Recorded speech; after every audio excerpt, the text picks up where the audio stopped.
มาเริ่มสารปอกหากันเลย1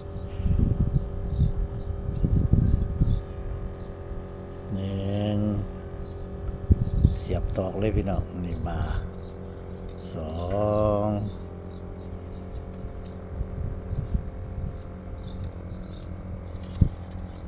มันหลายเส้นมันบ่อยากอยู่3มันได้กลุ่มตอกไว้พร้อม4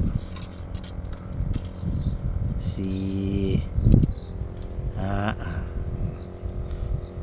เส้นเสียบเลี้ยงกันไปเลยบ่า2 1 2 3 4 5วิธีเดินบัดพอเสียบได้แล้วก็มาเริ่มเดินกันเดินที่แรกก็เส้นหลังสุดเลยคมไว้ตัวเนี้ยข้าม3เส้น1 2 3ข้าม3หลอด2ข้าม3หลอด2ปอก5อย่าลืมข้าม3หลอด2มาตกกึ่งกลางนี่สิมาออกกึ่งกลางระหว่างเส้นนี้กับเส้นนี้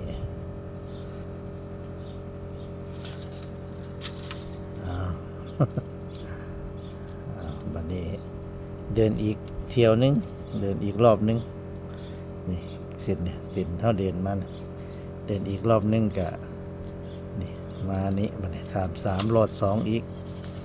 ข้าม3หลอด2ก็สิมาลงหูเดียวกับเส้นสุดท้ายออกมานี่เดินมาจนมาเป็นเส้นหน้าเดิน2เที่ยวแล้วก็ปล่อยไว้แล้วก็กลับขึ้นมาเดินเส้นหลังอีกเส้นหลังเส้นที่2นี่แหละเป็นเส้นหลังบัดนี้ถัดมาเนี่ยข้าม3หลอด2อีกบัดนี้ก็มาเป็นเส้นกลางอีกคือเก่าเส้นกลางก็ข้าม3หลอด2ก็มาลงหูเดียวกันกับเส้นทั้งหน้าออกนี่แหละอีกกึบจัดเขานี่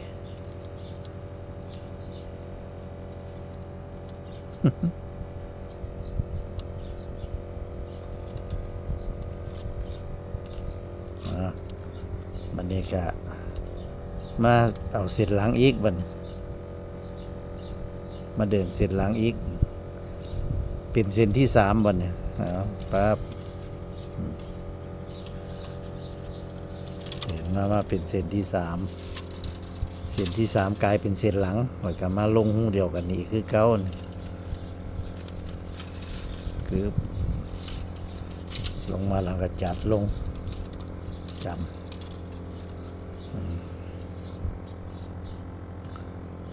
บัดนี้ก็มาเส้นถัดมานี้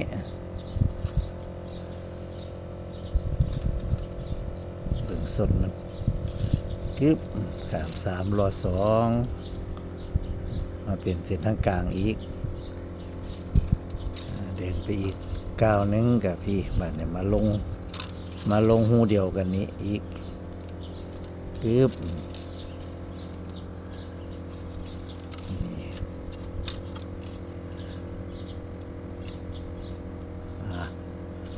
มาเดินอีกนี่ก็เลย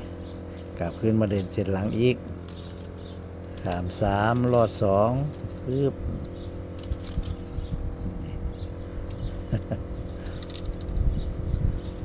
เป็นเส้นกลางเส้นต่ออีกก้าวหนึ่งก็มาเป็นเส้นหน้าบัดนี้ปึ๊บลงหูเดียวกับเส้นทั้งหน้าสูดออกมาพอเขาเดินครบ5เส้นแล้วเดินครบ5เส้นเราไม่ตอกมันก็เริ่มอยู่แล้วก็เดินตามปกติบัดนี้ครับเป็นเส้นกลางเป็นเส้นกลางแล้วก็ปึ๊บปอกหามาสีกัน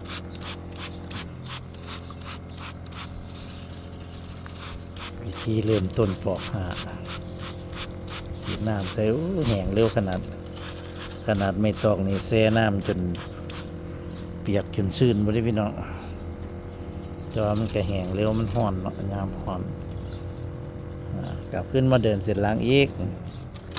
เดินเสร็จหลังตลอดเป็นเส้นกลางมันก็มาเดิน2 เทื่อก็กลายมาเป็นเส้นทั้งหน้ามันคือที่แรกๆเนี่ยเขาก็จัดลงมาให้มันจำจัดลงมาเลยที่แรกเกือบ3 หลอด 2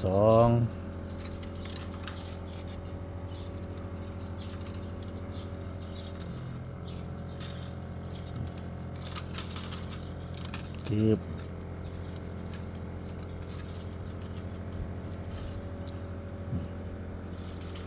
เป็น2 รอบคือเก่าเกือบ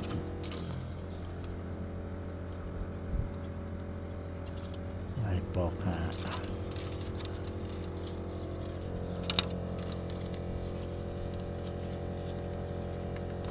ปึ๊บปึ๊บจับขึ้นมาเดินเสร็จหลังคือเก่าปึ๊บ29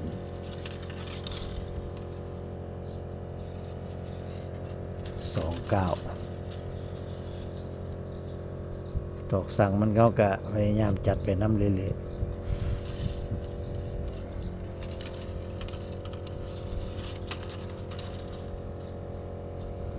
เอาสารไปน้ำเขาจัดไปน้ำเละๆตอกสั่งแรกๆจัดมันก็บ่ค่อยอยู่หรอก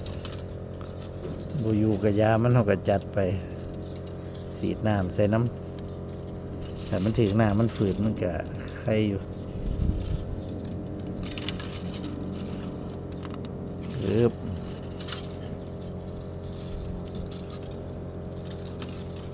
เจ็บ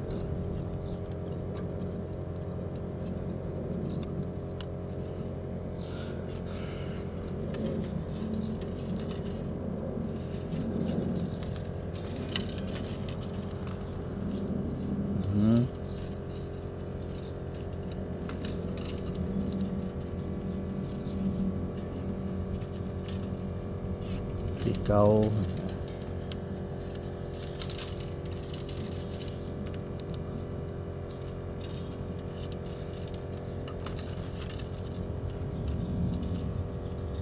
แต่ละเส้นอีก29เดินแต่ละเทียแต่ละเส้นแต่ว่า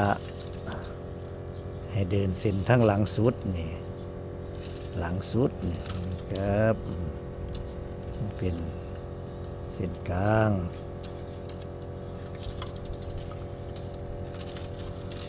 แล้วก็ปึ๊บกลับขึ้นไปจับเส้นหลังมาปึ๊บมาเดินรอบ2เกี่ยวลงมาทั้งนี้ก็ปึ๊บลายปอกหานี่ลายปอกหารอบแรกในข้าวสารจัดลงมาให้มันถึงกระบามืดยังบ่จอด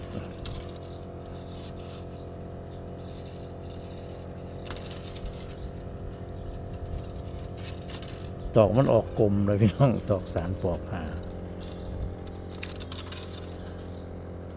แต่ว่าบางคนมันก็เฮ็ดตอกปีๆก็ได้ว่าแต่ว่าสำหรับเฮานี่เฮ็ดเป็นตอกกลมสารไล่ลงกับกลมคือกันสารไล่3กับกลมตอกติวกลมๆ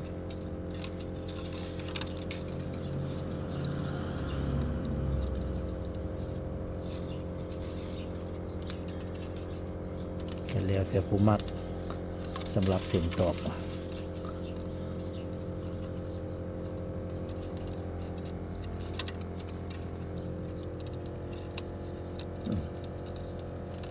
ตอกสั่งมันคดเขาก็จัดเรื่อยๆเอาตอนเขาเอามาเห็ดมันไม่ป้องมันเป็นป้องคดๆเวลาเขามาเห็ดมันก็คดน้ำ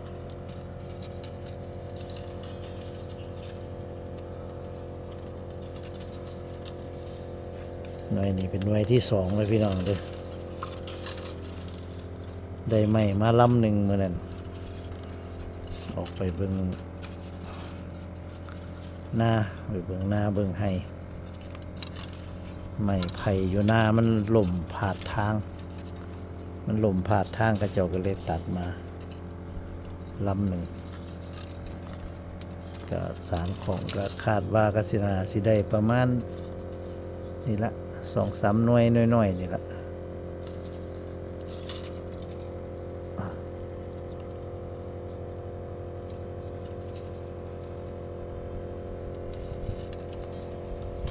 ก็น้อยก็บ่น้อยปานใดได้ใหญ่เติบอยู่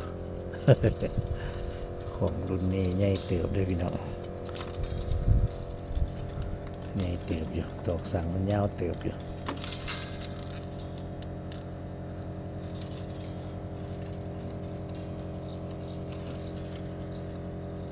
จัดบอยู่ก็สารไปให้มันนั่นซะก่อนเฮาจะค่อยสิจัดนี่มันเริ่มสิมาจอดกันแล้วดิจอดกันกับหม่องเฮาเริ่มแล้วดิดอกสังเจนี่มันจัดบ่อยู่มันสิได้จัดไม้ดีๆอยู่แต่ว่าโดนไปมันก็อยู่หรอกว่าโดนไปมัน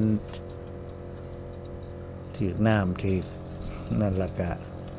ตอกหัดมันไว้ติ่งมันไว้มันก็อยู่ดอกโดนไปใหม่ๆมันบ่ทันอยู่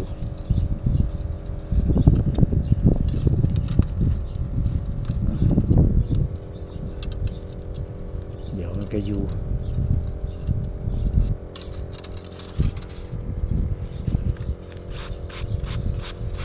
ฉีดน้ำใส่ให้มันฝืด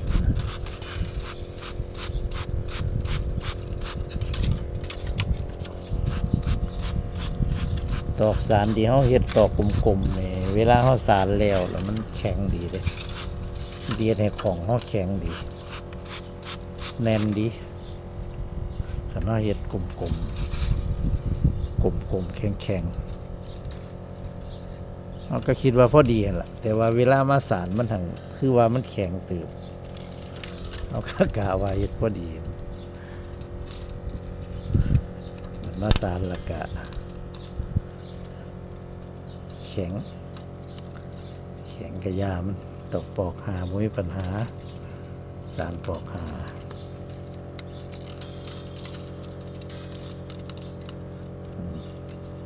มันก็มาจอดกันแล้วบัดนี้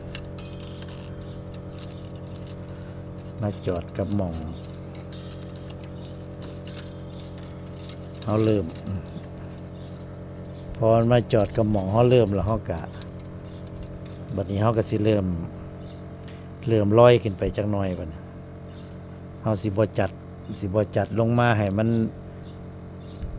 มาติดกันแบบรอบแรก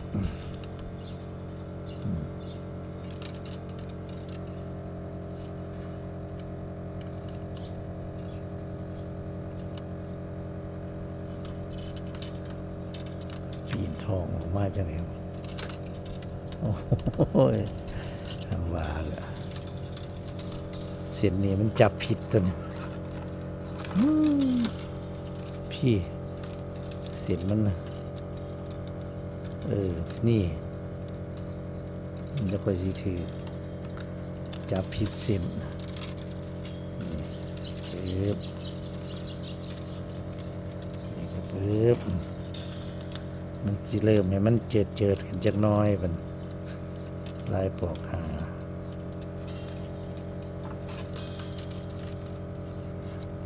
จัดให้มันลอยขึ้นจักหน่อย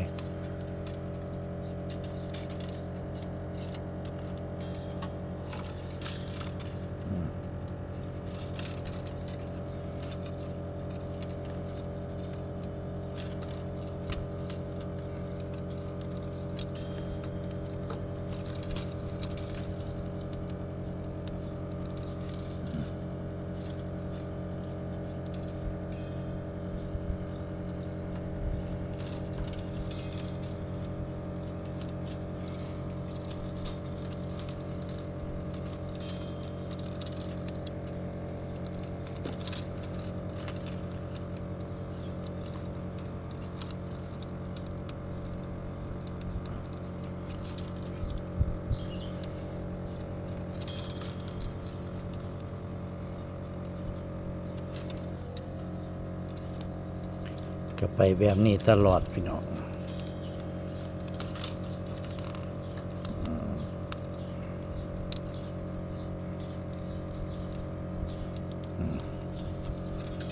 นี่เริ่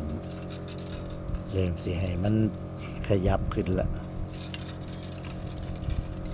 ค่อยเจิดขึ้นไปมันก็จะค่อยเจิดขึ้นแล้วมันก็จะเป็นช่องไว้นี่อันนี้คือของลายปอกหาเราก็จัดไปน้ำเละๆตอกสั่งมัน3หลอด2วิธีจับกะวิธีนี่เขาเดินมาเป็นเส้นหนาสุดแล้วเขากระปะถิ่มไว้แล้วเขาก็กลับคืนมานี่เราจะกลับคืนมาเอาเส้นหลังสุดนี่หลังสุดขาม3 1 2 3หลอด2กึบจัดลงมาเนี่ยมันสิมาอยู่ทางกลางพอดีนี่มันสิมาอยู่ทางกลางระหว่าง2เส้นทั้งรุม2เส้นทั้งเทิง2เส้นแล้วเขาก็เกี่ยวมาพี่มันเกี่ยวลงมาทั้งพี่นี่แล้วก็เอาขาม3หลอด2มันก็สิไปตกลงมันก็สิไปเข้าหู้ที่เส้นทั้งหน้าสุดออกมานี่มันสิค้ำกันไว้นี่มันสิแน่นนั่นเอาไปนี่มันสิไปคัดกันอยู่นี่แน่นแบบนี้แล้วเขาก็ปล่อยไว้แล้วก็ขึ้นมาเอาเส้นหลังอีกคือเก่าวิธีสารบอกหาวิธีสังเกตให้สังเกตง่ายๆตามนี่แหละขันเราเฮ็ดให้มันได้แบบนี้ไปตลอดหันมันบ่ผิดดอกพี่น้องมันสิถูกตลอดเนี่ยมันสิบ่ผิดเลยทิปสำหรับมือใหม่ผู้เพิ่นอยากเฮ็ดเป็นก็ทดลองมองเด้อพี่น้องเด้อเอาไม้มาจับตอกทดลองเลยจึบขึ้นมาเสร็จหลังจึบเปลี่ยนเส้นกลาง3หลอด2ก็สิมาลงทางหน้าเส้นนี้จึบของปอกหาถ้าอยากให้มันเป็นอีลุ่มก็อย่าฝ่าเอามันเข้าปล่อยมันออกซะก่อนมันออกไปกับยามันคันเราขึ้นมาได้จักหน่อยเฮามากะเบิ่งว่าอีลุ่มมอดสิได้ซ้ำได้เฮามาโค้งตอกสั่งมันใส่กันลองเบิ่งจับตอกสั่งมันโค้งเขาจังซี่มันยังได้อยู่เฮาก็เอาไปตามทรงนี่แหละนี่เฮาก็เอาเข้าขึ้นมาจักหน่อยแล้วเฮาก็จังค่อยเอาเข้ามันสิพอดีเลยสำหรับคลิปนี้ก็ให้เบิ่งวิธีเริ่มปอกหาวิธีเริ่มสารของปอกหาเดินตอกเสียบตอกเสียบจังใดเดินจังใดที่แรกก็เฮ็ดให้พี่น้องเบิ่งหวังว่าสิเข้าใจคลิปต่อไปสิเป็นตอนใดก็ให้พี่น้องบ้านเฮาติดตามต่อไปเด้อพี่น้องเด้อติดตามเบิ่งว่ามันสิเป็นทรงใดเป็นแบบใดของปอกหาสารหน่วยที่2แล้วเนี่ยสำหรับคลิปนี้ก็จบไปเพียงแค่นี้สวัสดีครับ